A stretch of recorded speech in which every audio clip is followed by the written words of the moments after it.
Mormonismo e maçonaria. A arte antiga do rei Salomão inspirou a estrutura e os ensinamentos profundamente ocultos encontrados nas escrituras dos santos dos últimos dias. A Igreja de Jesus Cristo dos Santos dos Últimos Dias, mais conhecida como Igreja Mórmon, é uma das seitas do cristianismo que mais cresce atualmente. Com mais de 16 milhões de membros em todo o mundo e mais de 65 mil missionários enviados pelo mundo a partir de 2018, o número e a influência da igreja continuam a crescer. Nos quase 200 anos desde sua fundação em 1830, a expansão da organização avança, enquanto outras igrejas experimentam estagnação, cisma e declínio de membros. A maçonaria influenciou o mormonismo. A arte antiga do rei Salomão inspirou a estrutura e os ensinamentos profundamente ocultos encontrados nas escrituras dos santos dos últimos dias. Qual é o segredo do seu sucesso? Para explicar isso, é preciso olhar para o fundador e o primeiro líder de um movimento que desafiara todas as probabilidades, irmão Joseph Smith Jr. A fascinante história do mormonismo e da maçonaria começou com a educação de Joseph Smith. A família Smith era muito próxima uma da outra, tendo fortes laços de amor e lealdade. A maçonaria fazia parte integrante da coesão da família, pois tanto o pai de Smith quanto o irmão mais velho eram maçons. A história do envolvimento de Joseph Smith começou em 1840, quando ele liderou os Mormons, perseguidos de Nova York a territorial Illinois, e estabeleceu a cidade de Nauvoo. Eles acreditavam que estavam construindo o reino dos céus na terra, Sião. Muitos desses colonos mormons já eram maçons e eles, desejando continuar suas carreiras maçônicas, entraram em contato com as lojas maçônicas próximas para obter uma carta. Uma loja em Columbus os recomendou à grande loja de Illinois, que em 15 de outubro de 1841 emitiu uma dispensação para que uma loja fosse formada em Nauvoo. Em 15 de março de 1842, a nova loja foi consagrada e os oficiais instalados pelo grão-mestre da grande loja de Illinois, irmão Abraham Jonas. Naquele mesmo dia, Joseph Smith e outras figuras importantes do mormonismo foram iniciados na maçonaria como aprendizes entrantes. No dia seguinte, o grão-mestre elevou Smith ao sublime grau de mestre maçom à vista. Este é um exemplo raro do privilégio de um grão-mestre de conceder um diploma sem todas as formalidades, uma grande honra ser concedida a alguém tão novo na arte. Assim, o elo entre o mormonismo e a maçonaria foi forjado.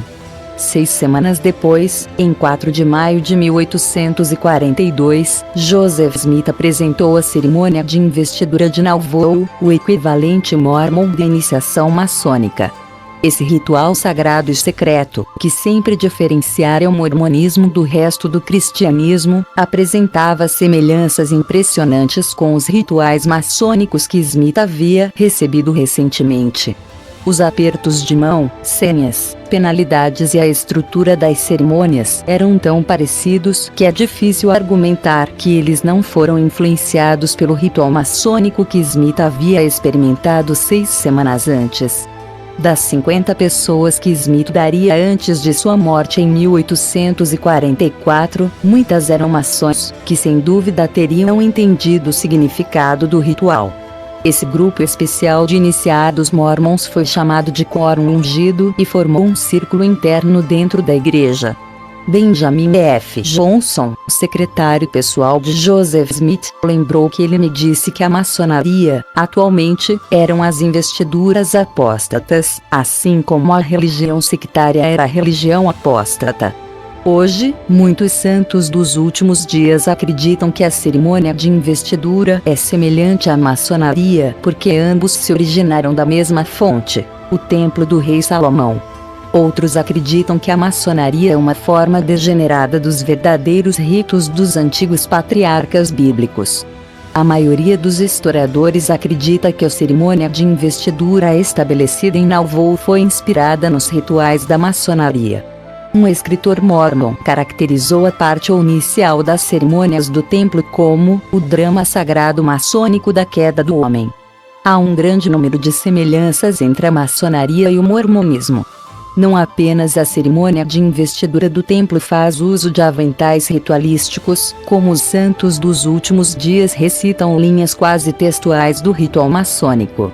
As roupas especiais do templo da igreja são cobertas por símbolos maçônicos, como a praça e as bússolas. De fato, dentro do templo havia um véu bordado com quadrados e bússolas pelas quais os membros tinham que passar. O uso do altar e da obrigação e das palavras e sinais apontam para a conexão íntima entre a arte e a igreja. Parte disso mudou com o tempo, à medida que a igreja removeu elementos controversos de seu ritual, com grandes mudanças sendo feitas no início da década de 1920 e novamente na década de 1990. A história da influência da maçonaria continuou quando o irmão John C. Bennett foi excomungado da igreja mórmon por adultério.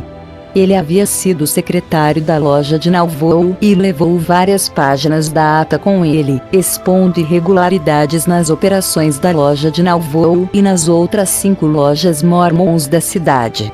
Eles estavam iniciando, aprovando e levantando candidatos sem testar a competência e participando da votação em massa dos candidatos.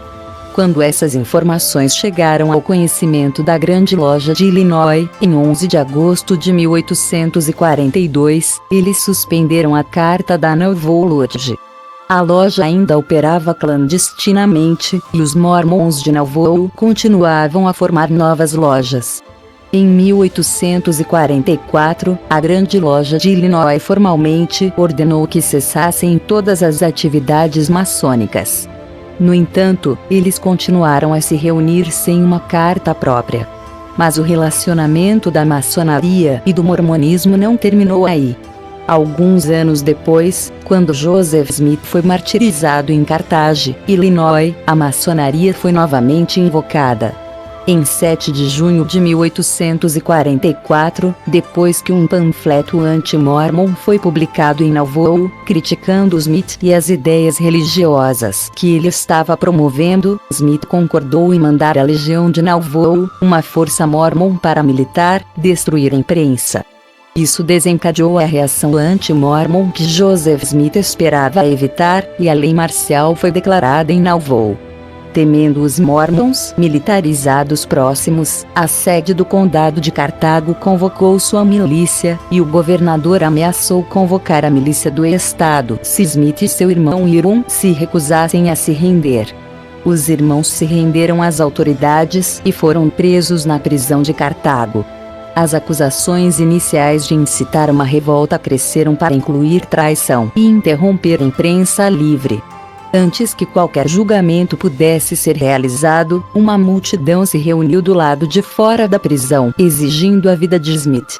A multidão invadiu a cadeia e matou o irmão de Joseph, Hiram, instantaneamente. Ao encontrar todas as saídas bloqueadas, Joseph Smith tentou pular pela janela em segurança, gritando: "Ó Senhor, meu Deus", suas palavras sendo cortadas por várias balas no peito. Muitos acreditam que Smith estava chamando um código de socorro maçônico para salvar sua vida. Mesmo na hora de sua morte, os pensamentos finais de Smith eram sobre a maçonaria. Com a morte de Joseph Smith, Brigham Young assumiu o comando da igreja após uma pequena briga com um grupo de seguidores mormons que acreditavam que a sucessão de Smith deveria cair para o filho do falecido profeta. Brigham Young, que também era maçom, inicialmente permitiu a prática continuada da maçonaria entre a congregação mormon. No entanto, à medida que o ritual da investidura se tornava cada vez mais integrado à fé mormon, Young desmantelou as lojas maçônicas mormons em Nauvoo. Em 1846, Brigham Young decidiu, a fim de evitar repetidas perseguições à igreja nos territórios de Illinois, transportar seus seguidores para o território instável de Utah. 70.000 mormons participaram da migração inicial, fundando seu novo paraíso ocidental nas margens do Great Salt Lake. Após a imensa migração, o irmão Young estabeleceu o controle mormon sobre o Utah territorial. Ele ordenou a construção de templos mormons, escolas e comunidades, continuando o trabalho de Smith de organizar a igreja no que seria chamado de Ordem Unida de Enoch. Durante esse período, Young desencorajou seus membros a se tornarem maçons. Suas razões para a decisão são deixadas à especulação. A maçonaria, no entanto, avançou lentamente para Utah e, em 1872, a Grande Loja de Utah foi formada, 5 anos antes da morte de Brigham Young. Depois que Brigham Young morreu, as tensões entre a maçonaria e a igreja permaneceram altas. Por um lado, a igreja proibiu os membros de se tornarem maçons e, por outro, a Grande Loja de Utah proibiu os mormons de serem iniciados em 1925. A proibição foi finalmente levantada em 1984. Hoje, uma caminhada pelos belos jardins da Temple Square, em Salt Lake City, revela a influência da maçonaria sobre essa religião americana, com os símbolos do ofício espalhados pelos edifícios, um lembrete do significado da maçonaria para a fundação da Igreja de Jesus Cristo dos Santos dos Últimos Dias. Inscreva-se no nosso canal e acione o sininho para receber novos vídeos.